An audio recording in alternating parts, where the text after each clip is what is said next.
жайыт боюнча мен бир эки маселем бар эле. Өзүңүз жакшы билесиз, Кыргызстанда көптөгөн сиз берген маалымат боюнча жана бизге келген маалыматтар ушу эки так болуп калат да, эки жак болуп жатат. Чындыгында бизде жайыттар көп жерлерде колдонулбай келет да. Өзүңүз билесиз, мисалы Турцияда жайыттарды алганда Кыргызстанда Ош областында жана ошондой Жалал Абад областында бизде мурункудай пахта эгилбей калды. Жана ошондой дыйкандар менен иштешкендер аз. Мисалы жерге түшүм эккенден кийин ушул күнгө чейин мисалы ошол жерди бир жыл эс алдырчу. Же болбосо ошол жерге өзүнүн карачу да азыр күн ошо каралбай калып калат. Ошондуктан түшүм аз болуп атат. Мен сизге бир эле пример айтып кетейин. Мисалы Турцияда бизде мисалы 1 гектар жерден пахта 2-3 тонна боло турган болсо, Турцияда 3 эсе 4 эсе көп чыга турган пахта уруктары бар да.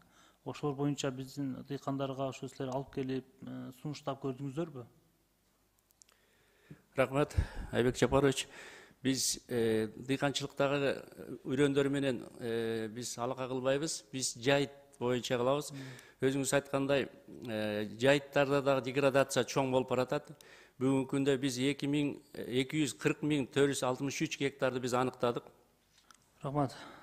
Тария Улукбекович, билесизби, суу самырдагы жердин кирбөгү деген. Ооба.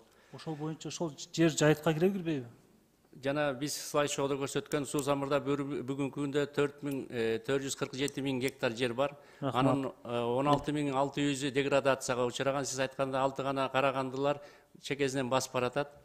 Биз ошол боюнча план иштеп чыгып, былтыр бир аз жумуш болгон. Быйыл дагы жанагы илим изилдөө институту, Академия наук, Мин природа менен жанагы макулдашуу менен алардын чечиминин негизинде биз кайсы жол менен дагы ошолорду токтотобуз деген маалымат боюнча 2 жолу биз отурум өткүздүк.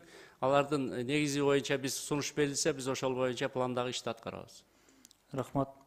Ошол суу самырдагы жердин кирбөгү деген боюнча жылдан жылга өсүп келе жатат, эч ким токтото албай атат. Ошонун үстүнөн иштебесиңер, 5 жылдан кийин суу самырды бардык ошол басып бүтөт. Туура. Биздин малдарыбыз, мал жаныктарыбыз эч кандай аны аралап өткөнгө да болбойт экен.